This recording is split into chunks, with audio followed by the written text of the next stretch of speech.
सर्वप्रथम श्रील प्रभुपाद शिक्षामृत। ये शिक्षामृत प्रभुपाद जी ने राय राम को पत्र लिखा था 6 मार्च को 1969 में। अपना स्वास्थ्य अच्छा रखो और भगवान श्री कृष्ण के लिए कठिन परिश्रम करो, यही हमारे जीवन का ध्येय है। तो श्रील प्रभुपाद राय राम को कह रहे हैं अपने स्वास्थ्य को अच्छा रखो। और स्वास्थ्य को अच्छा रखना आध्यात्मिक जीवन में प्रगति करने के लिए बहुत जरूरी है। कई बार हम लोग खाने पीने में ध्यान नहीं देते, ज़्यादा खा लेते हैं। एक बात ये याद रखो, कम खाने से कोई नहीं मरता, कोई बीमार नहीं होता। ज़्यादा खाने से लोग मरते हैं और बीमार होते हैं। कम खाना, हमने प्रभुपाद ने एक शब्द कहे हैं, we have to eat to live, not live to eat. हमने जीने के लिए खाना है, ना कि खाने के लिए जीना है। लोगों ने तो ऐसा बना रखा है, जीवन का उद्देश्य खाना है बस। एक व्यक्ति की हमने बात सुना थी, एक ब्राह्मण था, बड़ा ऑफिसर था वो LIC में, और वो 1 किलो मीट रोज खाता था। शरीर उसका ऐसे। मैंने कहा उसको, भाई आप क्या मीट क्यों खाते हैं? कहते यही तो एक चीज शुद्ध है। मीट को वो शुद्ध कह रहा है, गंदी चीज, सबसे गंदी चीज मीट है, उसको शुद्ध कह रहा है कि इसमें कोई मिलावट नहीं है। तो हम लोगों को खान पान का बड़ा ध्यान रखना है, तभी हमारा स्वास्थ्य जो है वो ठीक रहेगा। और कई बार ये भी देखा गया, प्रभुपाद जी ने इस बात पर बल दिया है कि जो कोई नए भक्त आते हैं संस्था में, 1 साल के लिए उनको खूब खाने दो। 1 साल के बाद उनको नियंत्रण करना चाहिए अपनी जीवा पर। ऐसा नहीं कि वो खाते रहे, ज्यादा खाएं, नहीं, वो ठीक नहीं। कई बार प्रसाद के नाम से हम बहुत खा जाते हैं।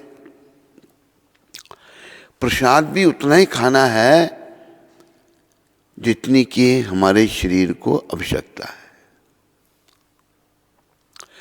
अगर ज्यादा खाएंगे बीमार हो जाएंगे, बीमारी लग जाएगी। अभी केवल लोग बीमार हो जाते हैं तो बीमारी की औषधि क्या बताई है? शब्द है लंघनम परम औषधम, fasting is the best medicine. आदमी व्रत रखे, और हमारे सनातन धर्म में वैसे भी व्रत का विधान है। एकादशी व्रत 15-15 दिन के बाद आता है, लोग और भी व्रत करते हैं। तो फास्टिंग करने से मनुष्य का जो है, ये उसको सबसे बड़ी औषधि बताई है, दवाई बताई है। तो लोग प्राय, एक बार हम जब चंडीगढ़ में थे तो अमृतसर आना जाना था, तो जन्माष्टमी पर हमने अमृतसर के लोगों को चंडीगढ़ बुलाया। बहुत सारे लोग आए, ट्रेन से आए कि जन्माष्टमी आपके पास मनाएंगे चंडीगढ़ में। तो हमने उस दिन फलहार बनाया। जन्माष्टमी को तो अन्न नहीं खाया जाता। कहते नहीं, हम नहीं फलहार खाते, आज तो भगवान का जन्म है, हम तो अन्न खाएंगे। तो फलहार क्यों? और वैसे तो कई जन्माष्टमी को लोग निर्जल रखते हैं, कुछ नहीं खाते। नहीं खाने से शरीर ठीक रहता है। जो हमारा स्टोमिक है, मैदा है, उसको भी थोड़ा आराम मिलना चाहिए। मनुष्य जिसको ये शरीर हमको भगवान ने मनुष्य का शरीर दिया है, इस शरीर के द्वारा हमने भगवत प्राप्ति करनी है, अपने घर को वापस जाना है, back home, back to god health.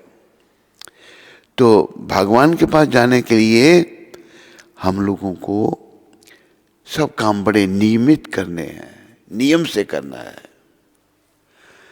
अब देखो कि पशु पक्षी भी बीमार होते हैं, खासकर गाय बैल देखे गए हैं बीमार होते हैं।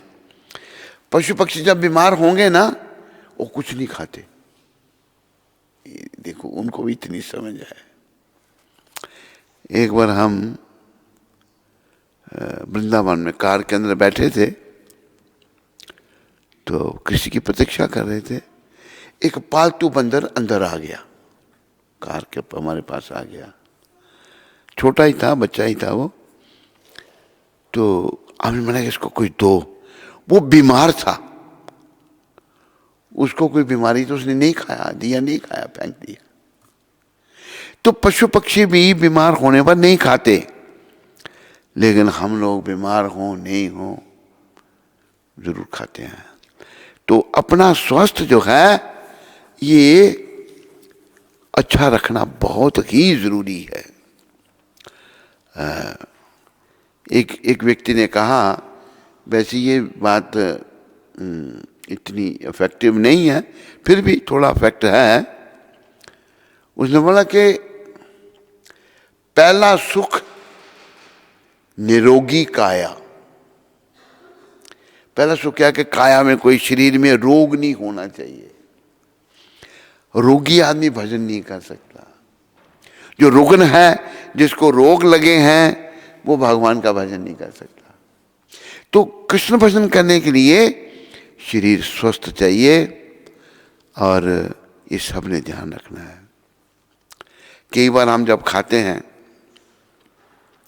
कोई चीज़ हमको बड़ी अच्छी लगती है तो हम खा लेते हैं। अब जैसे एक उदाहरण दिया गया है,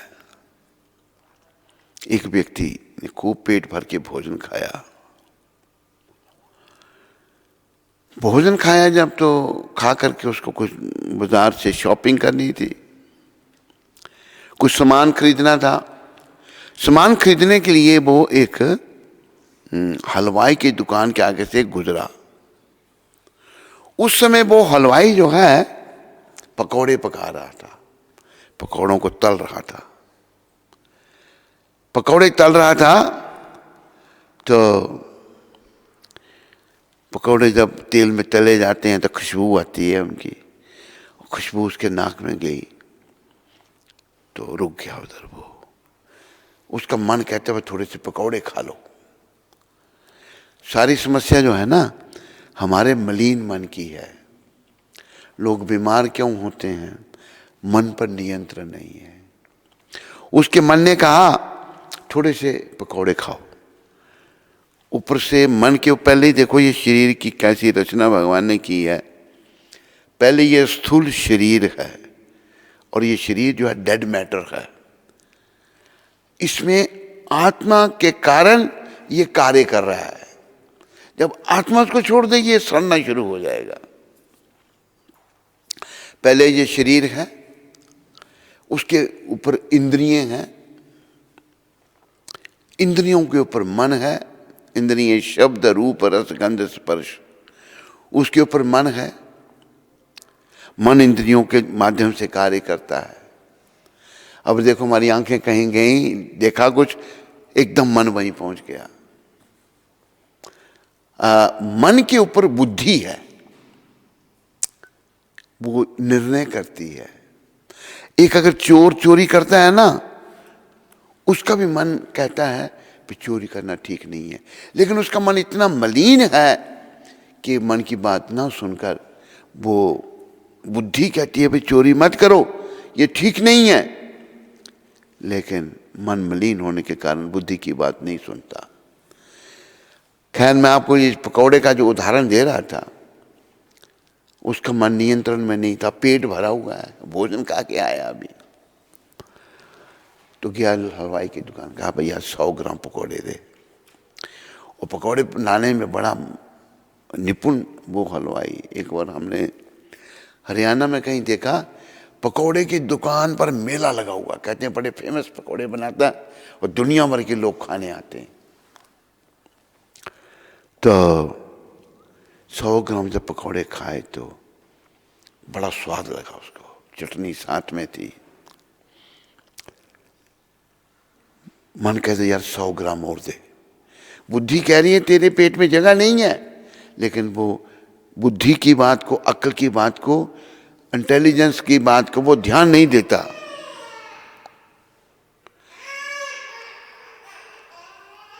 वो जो है बुद्धि की बात को ना सुनकर और खा लेता। खाता खाता वो 400 ग्राम पकौड़े खा गया। मन को बड़ा अच्छा लगा, बहुत बढ़िया, बड़ा स्वाद था। और पेट में 1 ग्राम की जगह नहीं थी। जब घर में आया तो क्या हुआ, पेट में मरोड़ पड़ने लगे, दर्द शुरू होगी पेट में। पेट में जब दर्द होने लगी तो अभी उसका मन क्या कहता है, इस मन को देखो समझाने का मैं का वो ये उदाहरण दे रहा हूं प्रभुपाद कृपा से। उसका मन कहता है क्यों खाए थे तूने इतने पकौड़े वहां पर। जब पेट में दर्द होने लगी, मरोड़ पड़ने लगे, मन ही ले गया खाने के लिए और मन ही कहता है क्यों खाए थे। इसलिए हमें प्रभुपाद ने पहली बात तो स्वास्थ्य को अच्छा रखने के लिए कहा है, और भगवान श्री कृष्ण के लिए कठिन परिश्रम करो। भगवान के लिए कठिन से कठिन काम हमको करना चाहिए। यहां तक ऐसा देखा गया कि बहुत सारे भक्त भगवान के लिए अपना जीवन बलिदान दे देते हैं। मैं आपको एक अफ्रीका की बात सुनाता हूं। अफ्रीका में मैं 6 साल रहा। बहुत सुंदर देश है, जलवायु बड़ी सुंदर है, ना गर्मी ज्यादा ना सर्दी ज्यादा। तो वहां हमारा मंदिर है, केनिया में, नैरोबी में भी है, मोम्बासा में भी है। तो नैरोबी मंदिर में विग्रह हैं भगवान के, राधा बांके बिहारी। तो क्या हुआ कि चोर आ गए। 2 चोर आए, उनके हाथ में वहाँ की भाषा में पांगा कहते हैं, काटने वाला। तलवार नहीं, वहाँ पर जहाँ पांगे होते हैं वो, उसको पांगा कहते हैं। एक गेट पर खड़ा हो गया, एक जूते लगा कर ही अंदर आ गया। अंदर वो आल्टर पर चढ़ गया जूते लगाकर। उससे क्या, दुष्ट चोर और भगवान के जो गहने थे, उसने सोचा ये सब सोने के गहने हैं, सब आर्टिफिशियल होते हैं, वो उतारने लगा। एक अफ्रीकन भक्ति था, काला भक्त, वो अमेरिका से था। बड़ी अच्छी आत्मा थी वो। आत्मा अच्छी किसी भी शरीर में हो सकती है। उसने जब देखा ये आल्टर पर जूते लगा के चढ़ गया है, उसने बिना कोई अस्त्र शस्त्र के जाके उसको पकड़ लिया। उसने क्या किया, उसकी बाजू काट दी। बाजू काट दी तो भगवान के ऑर्नामेंट्स उतार के वो ले गया चोर। वो बेचारा बेहोश होके गिर पड़ा वहां पर। उसको हॉस्पिटल में ले गए, बड़ा खून बहा उसको, इतनी उससे कटी नहीं उसकी बाजू, साथ लगी रही, पर बड़ा खून निकला। हॉस्पिटल में ले गए उसको, अब बेहोश है वो, ब्लड बड़ा चले जाने के कारण उस बेहोश हो गया। उसका उपचार हुआ, डॉक्टरों ने कहा बाजू काटनी पड़ेगी। ऐसा वो बाजू बच गई बेचारे की, पर हाथ ऐसा हो गया उसका, नसें कट गई, हाथ अब काम नहीं करता उसका। तो एक मैं ये बात इसलिए बता रहा हूँ, कठिन, गुरु महाराज कह रहे हैं यहाँ पर, श्री कृष्ण के लिए कठिन परिश्रम करना चाहिए। जब उसको होश आई, उसका नाम है महावीरिया दास। होश आई, वो क्या शब्द कहता है, वो कहता है कि मैं मरा क्यों नहीं, मैं मर जाता अगर तो अच्छा था भगवान के लिए, मैं मरा क्यों नहीं। देखो कैसा भावना उसकी, वो जीना भी नहीं चाहता था, भगवान के लिए बलिदान देना चाहता था अपना। वो आज भी वो जिंदा है, बड़ी नेक आत्मा है, बड़ी अच्छी आत्मा है। तो हमें भगवान के लिए, कृष्ण के लिए कुछ भी करने के लिए तैयार रहना चाहिए। ये मनुष्य जीवन की सार्थकता इसी में है कि हम कृष्ण के लिए जिएं और कृष्ण के लिए मरें। अगर हम कृष्ण के लिए जिएंगे, कृष्ण के लिए, और कृष्ण भगवान ने गीता में भी कहा है कि यत् करोषि यदश्नासि यज्जहोषि ददासि यत् तपस्यासि कौन्तेय तत्कुरुषम मद अर्पणम। हे कुंती पुत्र, तू जो कुछ भी करता है मुझे अर्पण कर, मेरे लिए कर। क्यों कहा भगवान ने ऐसा? ऐसे इसलिए कहा, सभी याद रखो, हम सब भगवान के हैं, हम इस संसार से नहीं है। इस संसार में हम रहना तो चाहते हैं, पर हमको कुछ समय के बाद निकाल दिया जाएगा, यहां से मृत्यु हो जाएगी, हम नहीं रह सकते यहां पर। यहां फिर आए क्यों भाई इस संसार में? हम आए हम इसलिए, इस बात को भी ध्यान में रखो, हम भगवान से अलग होकर के सुख भोगना चाहते थे। अब जैसे कोई बार ऐसा होता है कि लड़का माँ बाप को छोड़ के अलग हो चला जाता है, ऐसे ही सोचता मैं क्यों माँ बाप के अधीन रहूं, और दुखी होता है, वो ठोकरें खाता है। हम भी अपने पिता के ऐसे बच्चे हैं जो आज्ञाकारी नहीं है, कृष्ण के हम आज्ञाकारी नहीं है, इसलिए हम भगवान से अलग हो गए। जब हमने ये इच्छा की कि हम भगवान से अलग होकर सुख भोगें, भगवान जबरदस्ती नहीं करते किसी से। अच्छा तुम्हारी इच्छा ऐसी है, जाओ मृत्यु लोक में जाओ, वहां तुम्हें कोई कुछ पूछेगा नहीं। फिर भी देखो हमारे परमपिता श्री कृष्ण इतने दयालु हैं, अवतार क्यों लेते हैं भगवान? सतयुग में हंस भगवान के रूप में आए, त्रेता युग में राम आए, द्वापर युग में कृष्ण आए, कलयुग में कृष्ण चैतन्य महाप्रभु आए। अवतार क्यों लेते हैं भगवान? हम लोगों को रिवाइव करने के लिए, हमको यहाँ से ले जाने के लिए। हम जो अज्ञानी जीव इस नश्वर संसार में शाश्वत घर बनाने का प्रयास कर रहे हैं, ये हमारी मूर्खता है। आदमी बड़ी बिल्डिंग बना, बड़ी सुंदर बिल्डिंग खड़ी करता है। उर्दू के एक शायर ने बहुत अच्छा कहा है, उसने क्या कहा है, मेरे पीछे सारे बोलो, आगाह अपनी मौत से, आगाह अपनी मौत से कोई वशर नहीं। अपनी मौत का किसी को पता नहीं है, ना मुझे, ना आपको, ना इनको, ना उनको। सामान 100 बरस का, पल की खबर नहीं। बड़ी लंबी तैयारी करके 100 वर्ष का सामान उसने रखा है, लेकिन पल की खबर नहीं है उसको, एक पल के बाद क्या होगा। तो हम अज्ञानी लोग जो हैं, हमें यहां से ले जाने के लिए भगवान युग पर्यंत युग अवतार लेते हैं, और कई बार ऐसे संतों को ही भेजते हैं, प्रभुपाद जी जैसे वैष्णवों को ही भेजते हैं, जाओ ये लोग जो नश्वर संसार में शाश्वत घर बना रहे हैं, इनको मेरे बारे में बताओ। देखो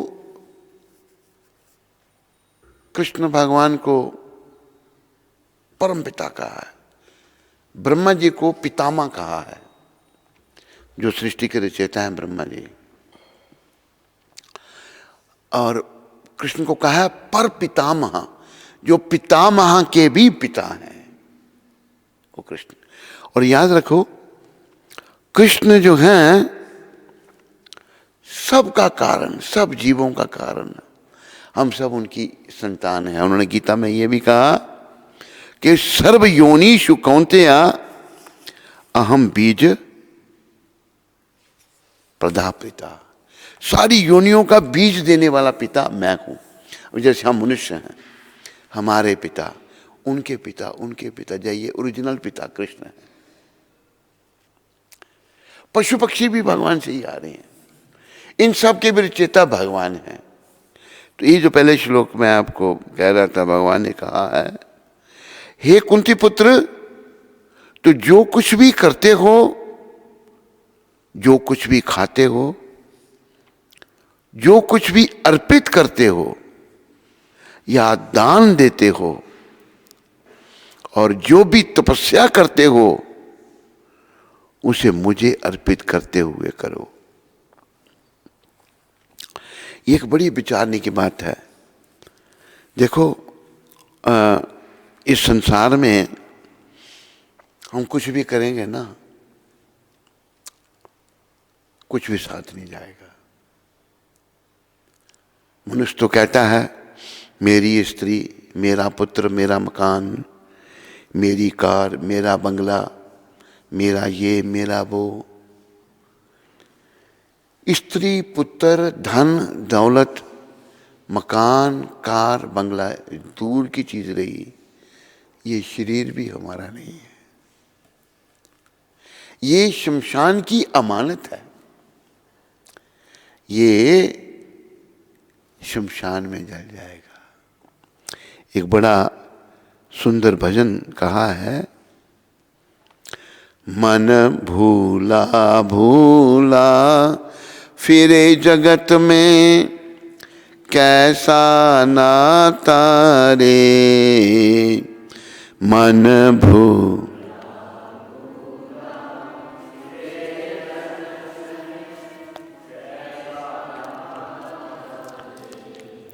जब हमने भगवान से लग होकर सुख भोगना चाहा तो मन के अधीन आ गए, और मन बहुत मलिन है। मन भूला भूला फिरे जगत में, कैसा नाता रे, मन भूला।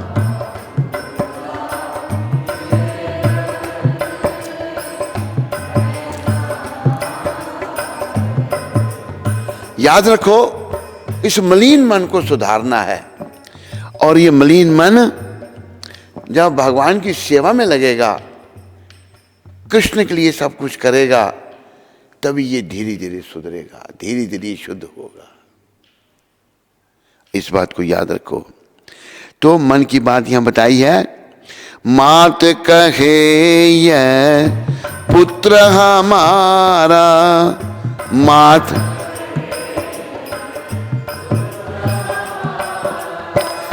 बहन कहे ये वीर मेरा, बहन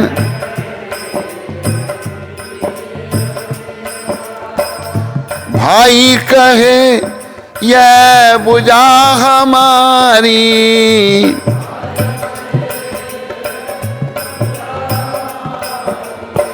नारी कहे नर मेरा, नारी कहे नर, मन भूला भूला फिरे जगत में, कैसा नाता रे, मन भू।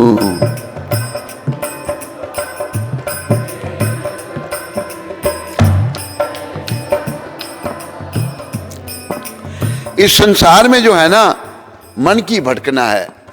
और याद रखो, इंटरनेट में सुनने वालों और यहाँ सुनने वालों, इस मन को सीधा करना है, इसको ठीक करना है, यानी कि इसको शुद्ध करना है।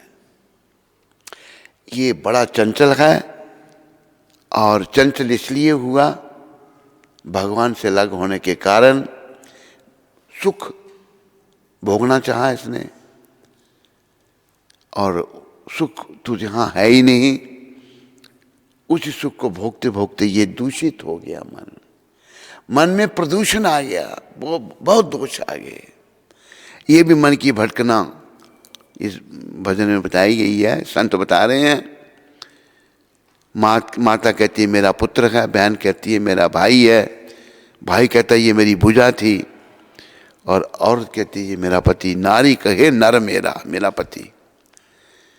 अभी जब चला जाता था, ये उस समय का भजन संत ने जो है इसको रचा है। पेट पकड़ कर माता रोवे पे,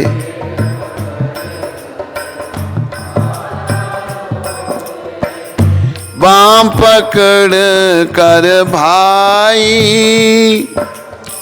बाम पकड़ लपट झपट कर तिरिया रोवे, लपट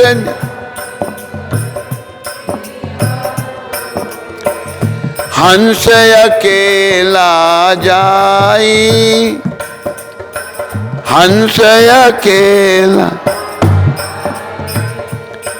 मन भूला भूला फिरे जगत में, कैसा नाता रे मन भूल।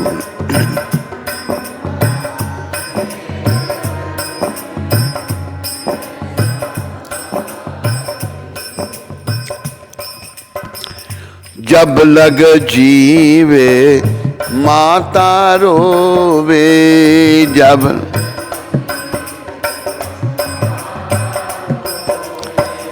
बहन रोवे 10 मासा,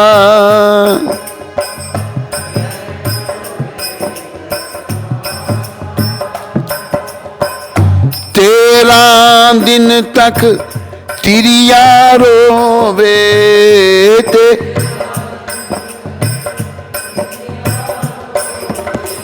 फेर करे घर वासा, फेर करे घर, मन भूला भूला फिरे जगत में, कैसा नाता रे मन भूला।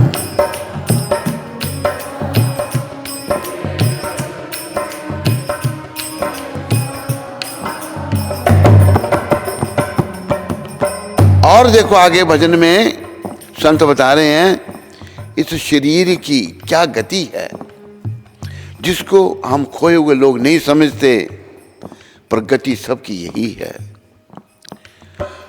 4 गजी चादर मंगवाई,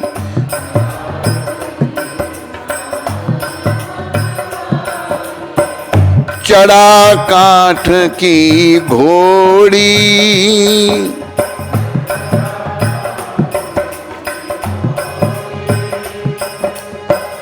चारों कोने आग लगाई,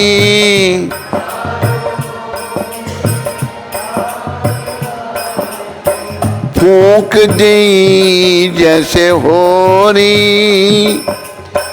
फूंक दी जैसे,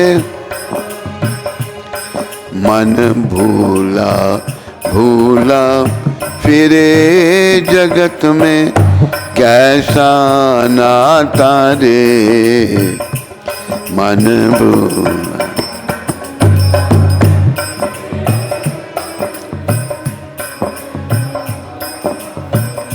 सभी सुनने वाले ध्यान दीजिए, इस शरीर की क्या गति है।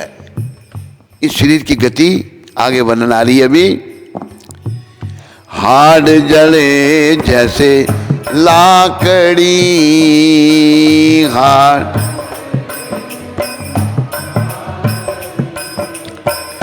केस जले जैसे घास, केस जले जैसे, सोने जैसी काया जल गई, सोन कोई न आयो पास, कोई न आयो पास, मन भूला भूला फिरे जगत में कैसा नाता रे मन भूला।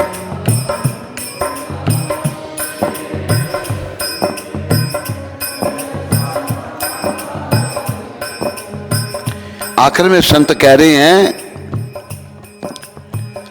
कहत कबीर सुनो भाई साधु,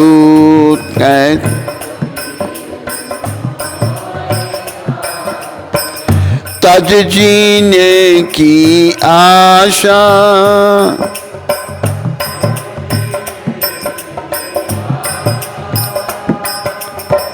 नेह स्नेह ढूंढ नहीं पायो, नेह ढूंढने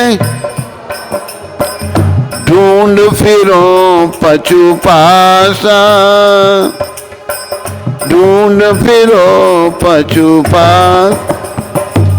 मन भूला भूला फिरे जगत में कैसा नाता रे मन भूला।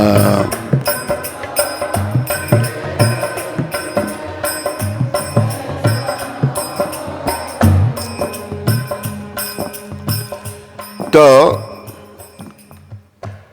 जब कोई चला जाता है, हम पेट पकड़ कर, माता रोती मेरा पुत्र चला गया, और भाई रोता है बाँह पकड़ करके मेरी भुजा थी ये, लपट झपट कर तिरिया रोवे, और औरत रोती है बड़ी। पर हंस अकेला जाए, जाने वाला अकेला जाता है, कोई किसी के साथ नहीं जाता। इस बात को याद रखो, साथ जो हमारा दे सकते हैं या देते हैं उनकी तरफ हमारा ध्यान ही नहीं है। हमारा असली कौन है संसार का? कोई हमारा नहीं। माँ बाप, पति पत्नी, बेटा बेटी, कोई हमारा नहीं। हमारे कौन हैं? जिनको हम भूले हुए हैं। हमारे जो हैं, आओ थोड़ा याद करें उनको हम। गोविंद मेरो है, गोपाल मेरो है, गोविंद। सारे बोलो, गोविंद मेरो है, गोपाल मेरो है।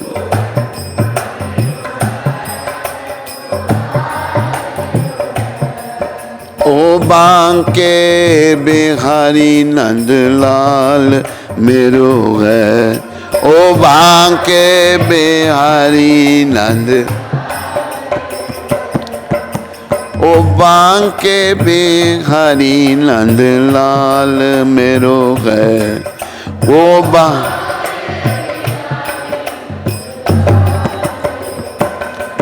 गोविंद मेरो है, गोपाल मेरो है, गोविंद।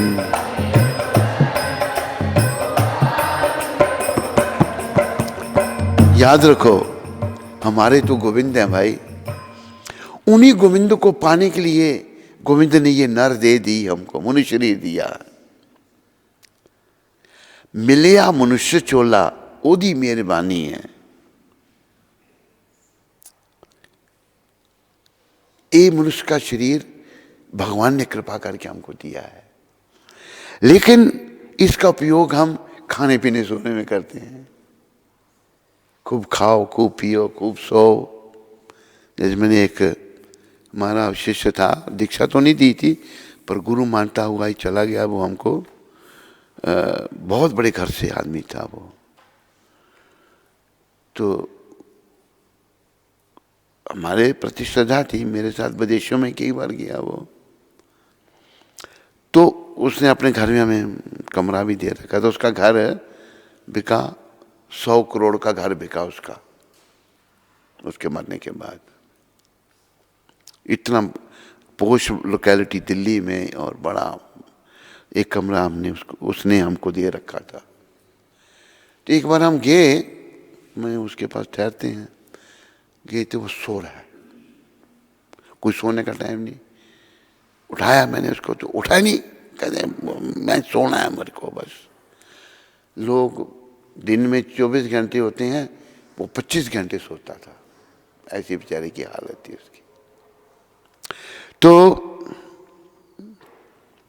हम लोग इस शरीर का खाने में, सोने में और उल्टे सीधे कामों में दुरुपयोग करते हैं। एक आत्मा हमारे संपर्क में आई, सब कुछ खाती पीती थी वो, वैट 69 बिस्की, वैट 69, स्मोकिंग भी, मीट ईटिंग भी, सब कुछ। लेकिन भगवत कृपा से उसका छूट गया सब कुछ। अभी भी बड़ा लंबा रास्ता तय करना, लॉन्ग वे टू गो। ये नहीं सोचना चाहिए कि मैं बस शुद्ध हो गया, शुद्धि करनी पड़ेगी उस आत्मा को। तो हम लोग ऐसा वर्णन आता है चैतन्य चरितामृत में, कृष्ण भूलिया जीव भोग वांछा करे। भगवान को जीव भूल करके भोगों को भोगना चाहता है। पाशे ते माया तारे झौपटिया तरे। जीव भगवान को भूल करके भोगों को भोगना चाहता है, तो उसके पीछे जो माया जो है उसको झापड़ मारती है। माया भगवान की पुलिस है। जैसे पुलिस है ना, कोई क्रिमिनल है तो पुलिस उसको अंदर बंद कर देती है, उसको दंड देती है। इसी प्रकार भगवान की पुलिस माया है। हम भगवान से अलग होकर कभी सुख नहीं भोग सकते, याद रखो। उदाहरण दिया है मछली का, प्रभुपाद जी ने उदाहरण दिया है। मछली को आप पानी से निकालो,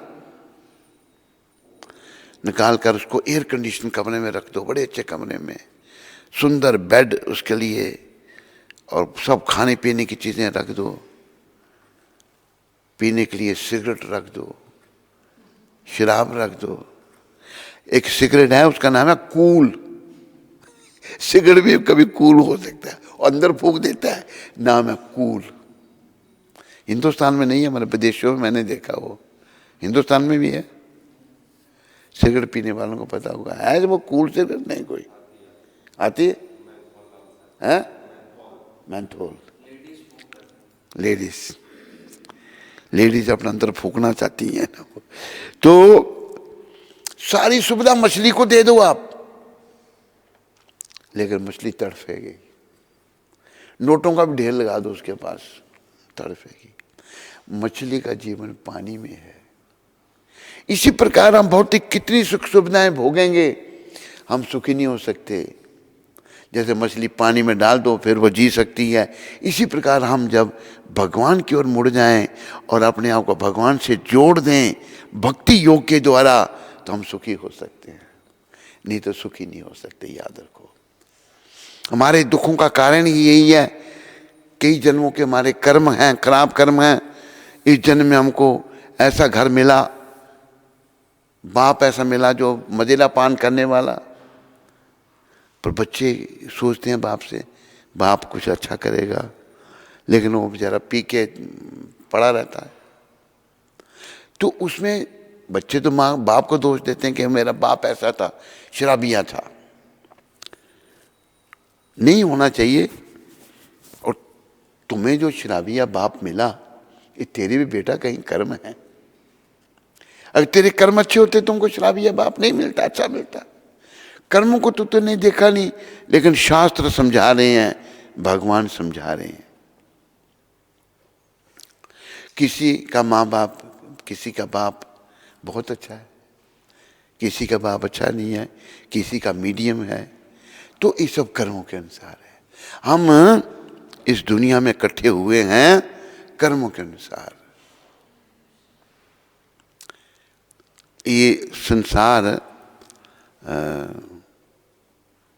एक वो दूसरे शब्द है ना, ये संसार क्या बना है, बोलो, ये धोखाधड़ी है, माया जाल फैलाकर सबके पीछे पड़ी है। सत्संगियों तुम देख लो, संसार यही है। होता के सबके साथ व्यवहार यही है। भिक्षुक जति या कोई योगी फकीर हो,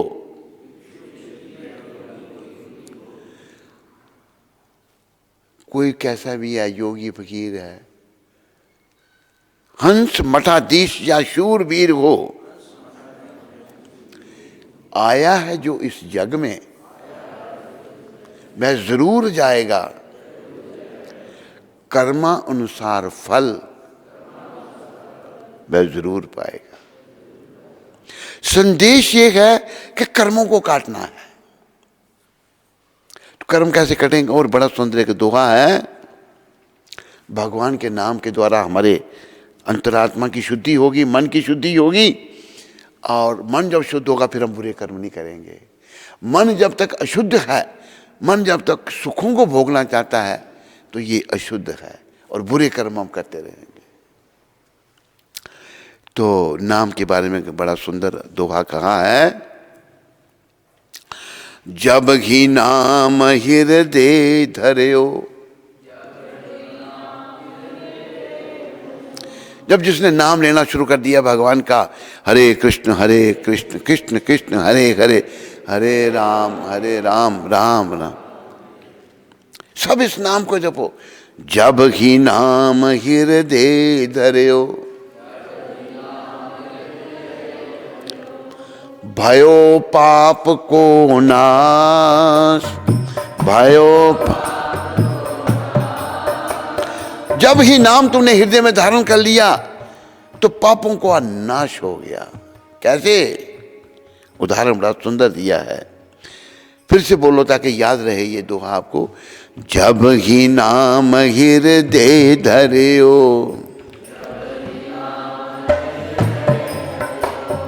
भयो पाप को नाश, जैसे चिंगी आग की पड़ी पुराने घास। जब भी हम भगवान का नाम लेते हैं, जपते हैं, हृदय में धारण कर लिया, बस मैंने नाम जपना है, बहुत अच्छा है ये, हरे कृष्ण कृष्ण कृष्ण हरे हरे राम राम। तो संत कह रहे हैं पापों का नाश होना शुरू हो गया। कैसे?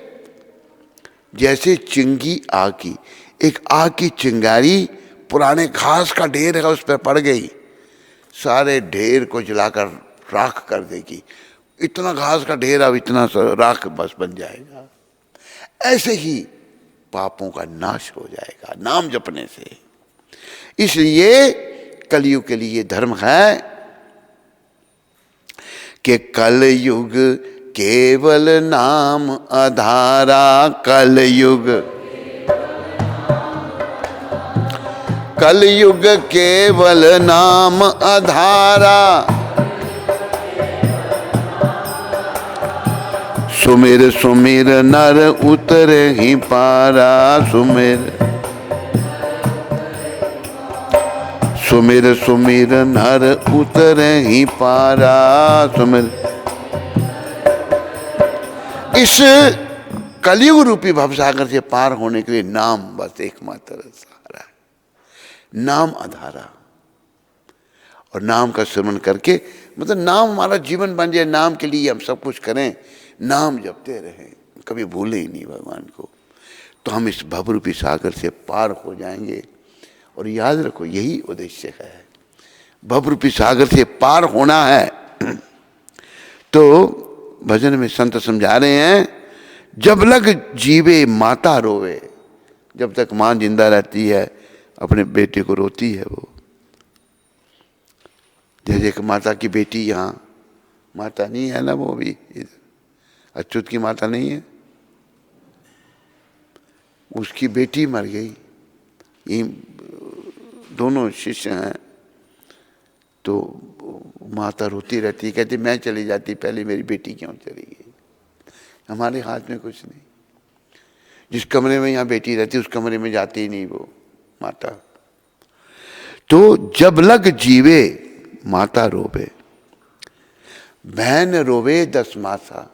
बहन अभी ससुराल में चली गई है 10 महीने तक, वो भी रोती है अपने भाई को। 13 दिन तक तिरिया रोवे, औरत 13 दिन तक रोती है, फिर करे घर वासा, फिर घर में रहती है वो। संत लिख रहे हैं ऐसा। इस शरीर की गति भी बताई है, 4 गजी चादर मंगवाई। जब शरीर आत्मा ने छोड़ दिया, आत्मा शरीर से निकल गई, फिर 4 गजी चादर मंगवा करके उस शरीर को लपेट दिया जाता। उसमें चढ़ा काठ की घोड़ी, मतलब लकड़ी का जो बनाया हुआ है, क्या कहते हैं उसको, जिसमें मृतक शरीर को रखा जाता है, हैं? वहाँ पर तबूत भी कहते हैं, एक भाषा में तबूत भी कहते हैं, जिसमें शरीर को रख देते हैं, अर्थी। हाँ, अर्थी में उसको रख दिया जाता है। यहाँ लोकल भाषा में कीड़ा कहते हैं उसको, कीड़ा। 4 गजी चादर मंगवाई, चढ़ा काठ की घोड़ी। उस कीड़े को जो लकड़ी का बना हुआ है उस पर उसको लुटा देते हैं और फिर शमशान में ले जाकर चारों कोने आग लगाई। चारों कोनों में आग लगा दी, फूंक दी जैसे होली। जैसे होली जलाते हैं होली के त्योहार पर, ऐसे शरीर जल जाता है। ये शरीर की गति है। इसलिए इस शरीर के द्वारा भगवान का नाम लो, भजन करो भगवान का। हरे कृष्ण कृष्ण हरे राम हरे राम।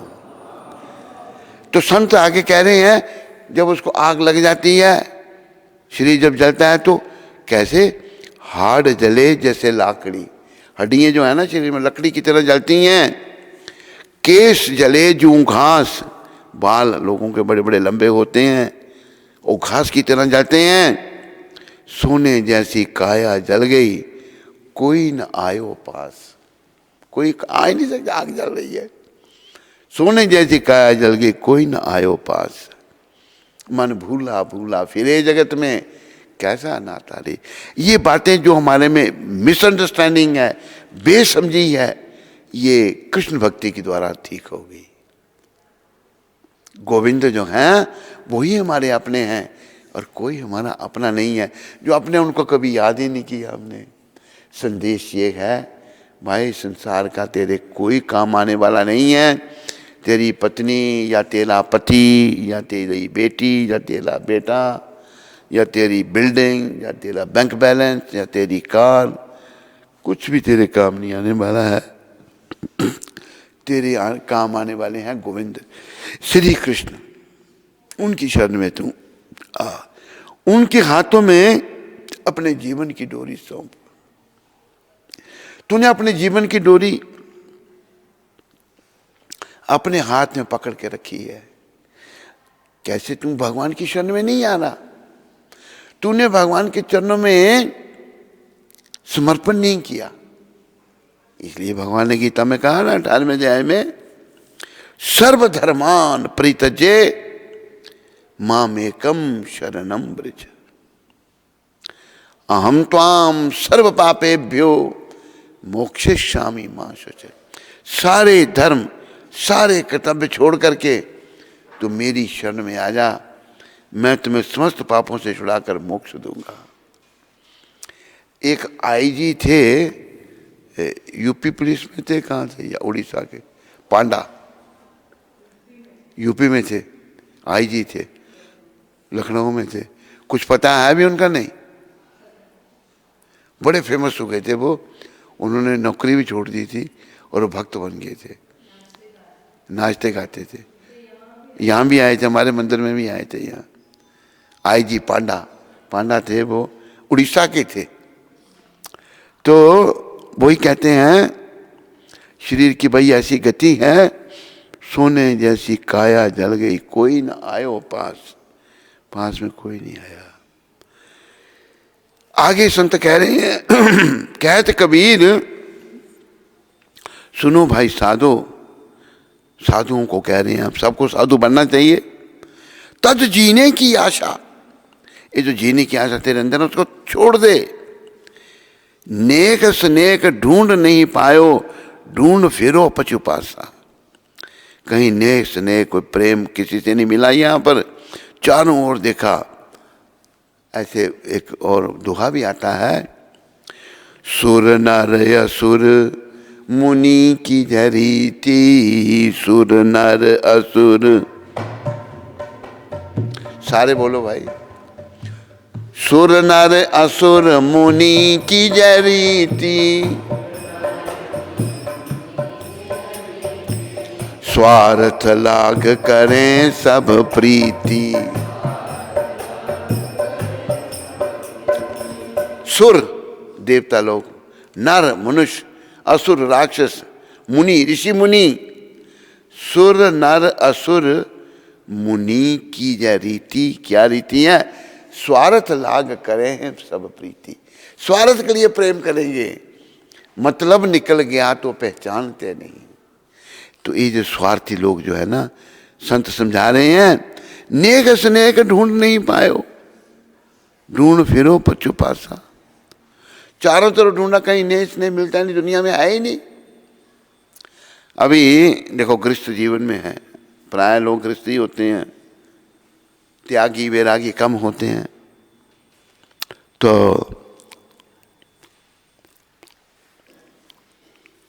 पति के प्राण पखेरु उड़ गए, शरीर छूट गया, पत्नी पास में बैठी है। जब आदमी आत्मा से निकल जाते तो शरीर का रंग बेकार हो जाता है, शक्ल बेकार हो जाती है, डरावनी शक्ल जैसे बन जाती है। तो ऊपर से तो दिखावे के लिए औरत रो रही है, अंदर से कहती है ले जाओ भी इनको, मौसम ले जाओ, जला दो। सारी उम्र उसने साथ में बिताई, अभी वो एक दिन नहीं बिता सकती अपने पति के साथ। तो यहां संसार में तो भाई कोई प्रेम नहीं है, सब स्वार्थ है। नेक स्नेह ढूंढ नहीं पायो। संत कह रहे हैं ढूंढ फिरो पचु पासा, कहत कबीर सुनो भाई साधो, तज जीने की आशा। जीने की आशा तुम छोड़ दो, तुम क्या करोगे? मर जाए? नहीं, भगवान का भजन करो बस। जब तक प्राण शरीर में है, कहा है कर लो भजन श्री कृष्ण का। सारे बोलो बच्चों, सब बोलो, चिल्लाने नहीं, अच्छी तरह बोलना। कर लो भजन श्री कृष्ण का, ये काम आएगा। छूटेंगे धन व जन, मगर ये साथ जाएगा। याद रखो, कृष्ण का भजन ही बच्चों काम में आना है और कुछ नहीं काम में आना। धन बड़ा पैसा इकट्ठा किया होगा, और जन जो रिश्तेदार सब जो हैं ये सब छूट जाएंगे। छूटेंगे धन व जन, मगर ये साथ जाएगा। भगवान का भजन साथ में जाएगा। पर कैसे जाएगा साथ में? अब देखो, हमारे गुरु महाराज जन्म से ही भक्त थे, बाल्यावस्था से ही भक्त हैं, छोटे से हैं। जब ये भी छोटे ही थे तो बंगाल में प्रकट हुए हमारे गुरु महाराज, कोलकाता में। तो वहाँ पर प्लेग हैजा फैल गया, बहुत लोग मर गए। उस समय कोई इलाज नहीं था इसका, प्लेग का। अभी तो इलाज है। तो एक बंगाली डॉक्टर था, वो देखने आया गुरु महाराज को। वो एक अंग्रेज डॉक्टर को ले आया। अंग्रेज ने कहा भाई इसको तो ये टाइफाइड हो गया है।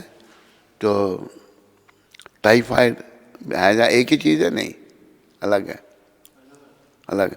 टाइफाइड था उसको, कॉलरा। हाँ, गुरु महाराज को कॉलरा मतलब टाइफाइड हो गया था।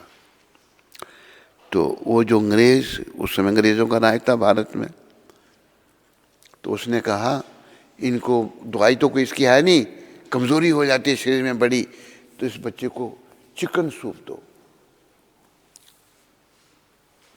हमारे गुरु महाराज के पिता जो है वो बड़े भक्त थे, गौर मोहन उनका नाम था। उन्होंने मना कर दिया, मैं चिकन सूप नहीं दूंगा।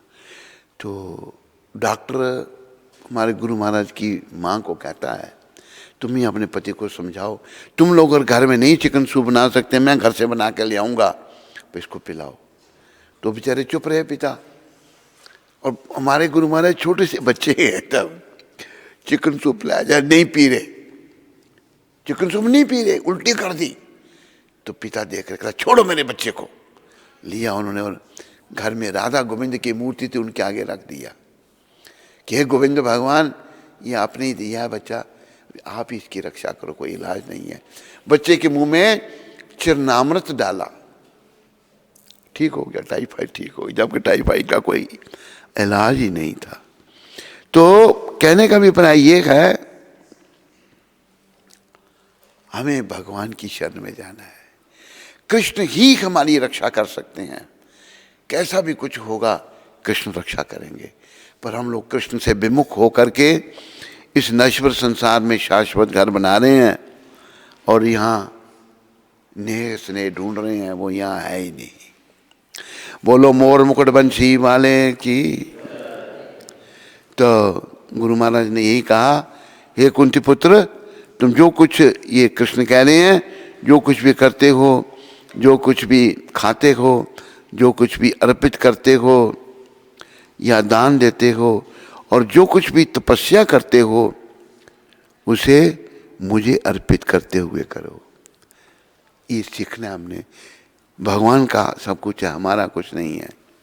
तो गुरु महाराज ने आज के शिक्षामृत में कहा, अपना स्वास्थ्य अच्छा रखो, भगवान श्री कृष्ण के लिए कठिन परिश्रम करो, मेहनत करो भगवान के लिए। यही हमारे जीवन का ध्येय है, यही जीवन का लक्ष्य है, कृष्ण के लिए सब कुछ करना। कृष्ण भी कह रहे हैं और कृष्ण के शुद्ध भक्त प्रभुपाद जी भी यही कह रहे हैं। और उन्होंने, हमारे गुरु महाराज ने कृष्ण के लिए सब कुछ किया। बोलो कृष्ण भजो कृष्ण, गाओ कृष्ण नाम। बोलो कृष्ण माता, कृष्ण पिता, कृष्ण धन प्राण। कृष्ण ही हमारे माता पिता धन प्राण सब कुछ है। कृष्ण की शरण में आओ और अपने जीवन को सफल बनाओ। जो लोग भगवान से विमुख रहते हैं, मतलब नास्तिक हैं, भगवान को नहीं मानते, ऐसे लोगों की क्या गति होती है? उनको भी भगवान को मानना पड़ता है। कैसे? उनके लिए भगवान मृत्यु बन के आते हैं। मृत्यु रूप में सबको भगवान को देखना पड़ेगा। लेकिन संदेश ये है कि हम उनको मोर मुकुट बंसी वाले के रूप में देखें, मृत्यु रूप में ना देखें। और तभी हम देख पाएंगे जब हम कृष्ण के लिए कठिन परिश्रम करेंगे। कृष्ण के लिए सब कुछ करना है बस। कृष्ण भगवान, कल भी मैंने बताया था ना आपको, कृष्ण भगवान को अपने जीवन का केंद्र बना लो।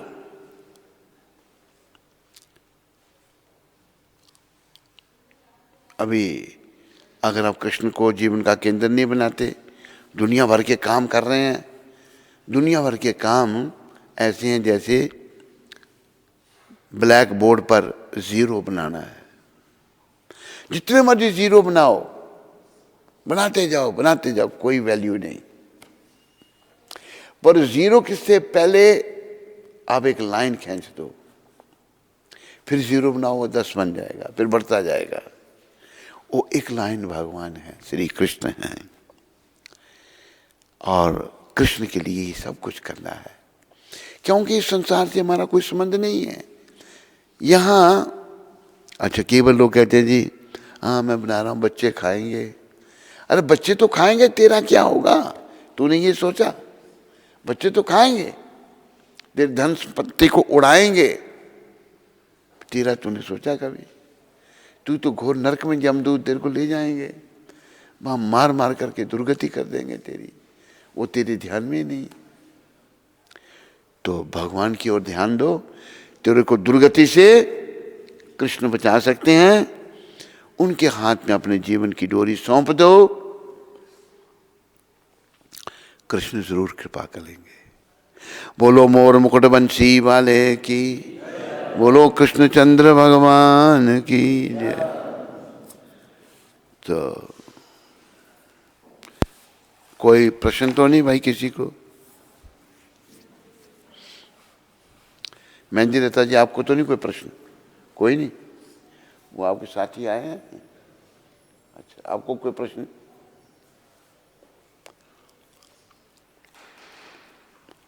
यहाँ और किसी को कोई प्रश्न?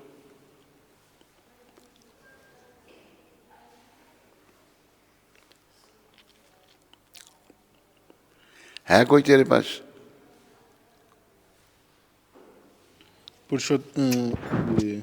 मुरारी गुप्त प्रभु और निकुंजा देवी दासी जी दिल्ली से। मुरारी गुप्त और निकुंजनी देवी दासी। निकुंजनी, अच्छा। गुरु भगवान जी, आपके चरणों में प्रार्थना है कि हम वृंदावन जाने की आज्ञा चाहते हैं। दिल्ली में भक्तों का संग नहीं हो पा रहा, नहीं इसलिए हम पतितों पर कृपा करें। हम पूरा परिवार वृंदावन में वास करना चाहता है। मेरे 2 बच्चे अभी वृंदावन में ही हैं। वैसे हम अयोध्या के रहने वाले हैं। अगर आपकी आज्ञा हो तो हम पतितों को आज्ञा देने की कृपा करें। सुनो, मैंने पहले भी कहा था कि उनके पहले भी इन्होंने यही कहा जी। हैं? हाँ, इनको बोलो, इनको स्पर्श करें। अपने आश्रम में रहें ये लोग, गोवर्धन में। हैं? हाँ, बात कर लो भाई, पूछो कितने मेंबर हैं ये। आश्रम में रहें, वहाँ सेवा करें। ब्रिजवास पास में राधा कुंड है, और वहीं पर गिरी गोवर्धन है, परिक्रमा है, और कुसुम सरोवर भी वहीं पर है। बड़ा दिव्य स्थान है। मेरा मन होता है वहाँ जाके रहने का। देखो भगवान की क्या कृपा होगी। तो उनसे बात कर लो सारी, है? हाँ। तो आप ना संपर्क में रहिए, तो मधुप्रिया के संपर्क में, तो आपको बताते हैं फिर मधुप्रिया जी। हरे कृष्ण। बोले सद्गुरुदेव महाराज की जय। तो महाराज श्री का बहुत बहुत धन्यवाद, आभार। उन्होंने अपने मुखारविंद से कृष्ण कथा की अमृत में वर्षा की। तो सभी लोग 3 बार हरि बोल बोल के उनका स्वागत करेंगे। हरि बोल, हरि बोल, हरि बोल।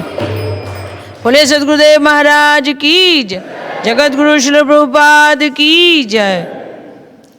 दिल्ली से सीतापति माता जी ने और गाजियाबाद से पद्म भाषा प्रभु जी ने गुरु महाराज जी का जो सत्संग चैनल पे प्रोग्राम चल रहा है उसके लिए अपनी सेवा भेजी है।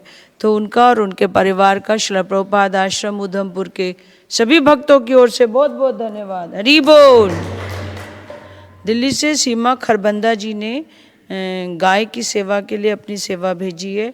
तो उनका और उनके परिवार का श्रील प्रभुपाद आश्रम उधमपुर के सभी भक्तों की ओर से बहुत बहुत धन्यवाद। हरि बोल। ओम प्रकाश जी की पत्नी खरबंदा जी। हाँ, हरे कृष्ण। ठीक है।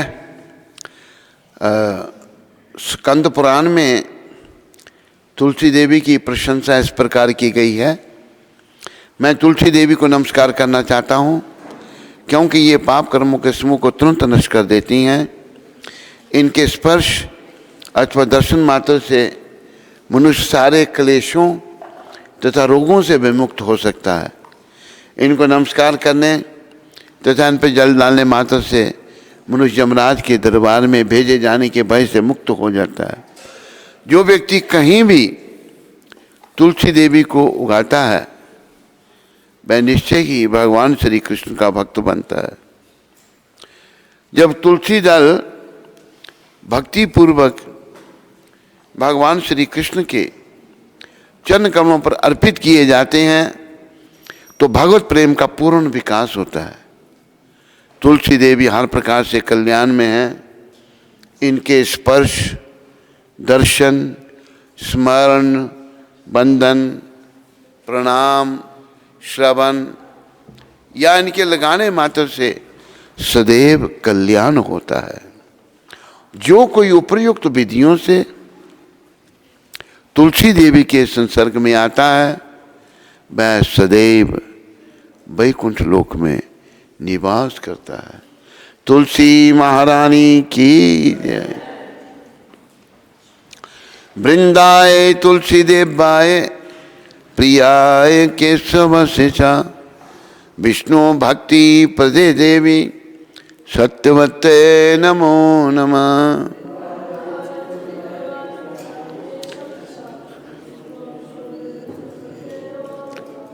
वृंदाए तुलसी देवाय प्रियाय केशव शिषा विष्णु भक्ति प्रदे देवी सत्यवते नमो नमः।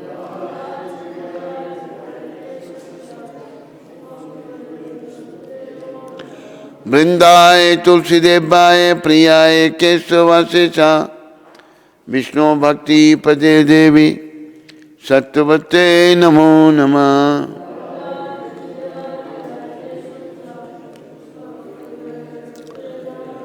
तुलसी महारानी वृंद देवी की।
महारानी पूर्णाश्रयांगे प्रदक्षिण पदे पदे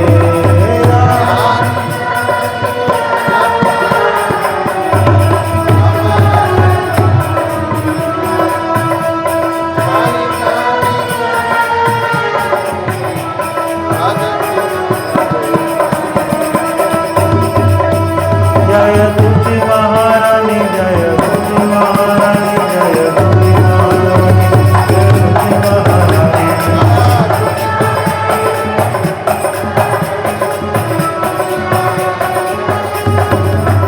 जय वृंदे देवी वृंदे देवी वृंदे देवी जय वृंदे देवी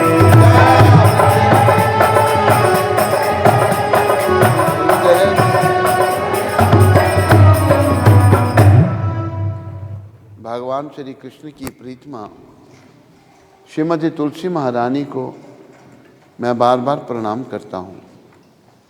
मेरी यही इच्छा है कि तुलसी महारानी की कृपा से मुझे वृंदावन में श्री श्री राधा और कृष्ण की प्रेममयी सेवा प्राप्त हो। जो व्यक्ति आपकी शरण में आता है उसकी सब इच्छाएं पूर्ण होती हैं। कृपया मेरी भी इच्छा पूर्ण कीजिए और मुझे वृंदावन में रहने का अवसर प्रदान कीजिए। मेरी यही इच्छा है कि मैं वृंदावन के कुंजों में निवास करूं ताकि श्री श्री राधा और कृष्ण की प्रेम लीलाओं के दर्शन प्राप्त कर सकूं। तुलसी महारानी, मेरी आपसे यही प्रार्थना है कि आप मुझे किसी गोपी का दास बना लीजिए, कृपया अपना दास बना लीजिए और प्रेममय सेवा का अधिकार दीजिए। दीन कृष्णदास ये प्रार्थना करता है कि मेरा हृदय सदा श्री श्री राधा गोविंद के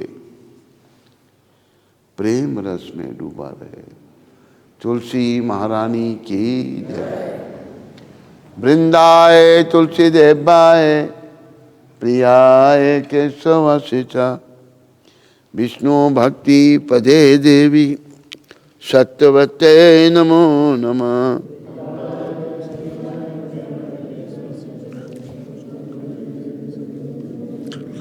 वृंदाए तुलसी देवाय प्रियाय केशवासिता विष्णु भक्ति पदे देवी सत्यवते नमो नमः।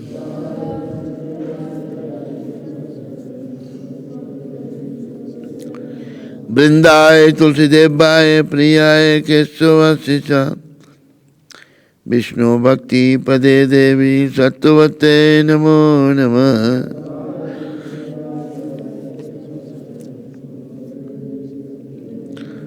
तुलसी महारानी वृंदे देवी की।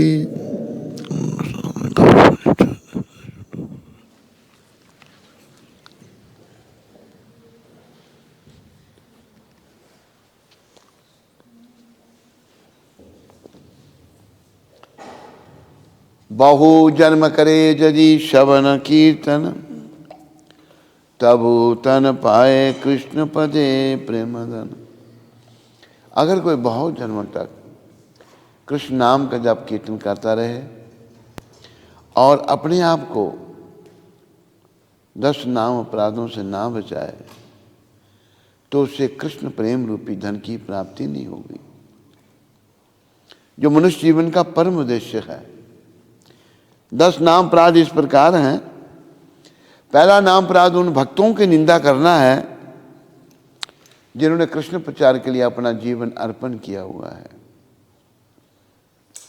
दूसरा नाम अपराध शिव ब्रह्मादि देवताओं को भगवान कृष्ण के नाम के बराबर अथवा स्वतंत्र समझना है। तीसरा नाम अपराध गुरु की आज्ञा का पालन नहीं करना। चौथा नाम अपराध श्रुति शास्त्रों की निंदा करना। 5वां नाम अपराध हरि नाम को काल्पनिक समझना।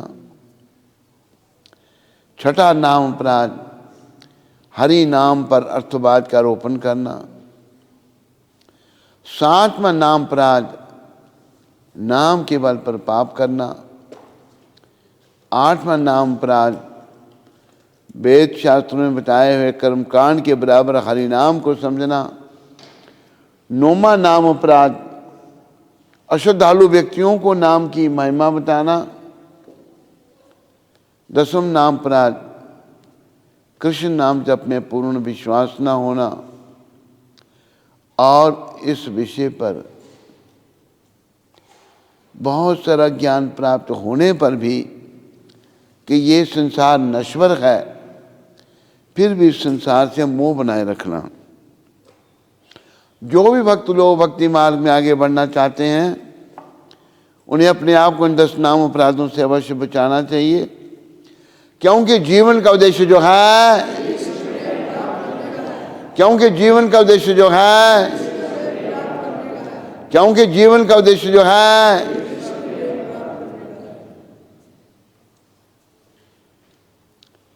जप करते समय जप की ओर ध्यान न देना, ये भी एक नाम अपराध है। आइए अभी हम सब मिलकर के वैष्णव भक्त वृंदों के 5 पदों में प्रणाम करें, जो कि कल्पतरु के समान मन चाह फल देने वाले हैं और जो पति जीवों पर बड़े ही दयालु हैं। वांछा कल्पतरुभ्यश्च कृपा सिंधुभ्यश्च पतितानां पावनेभ्यो वैष्णवेभ्यो। वैष्णव ठाकुर शिला प्रभुपाद की, अनंत कोटि वैष्णविंद की, नामाचार्य श्री हरदास ठाकुर की।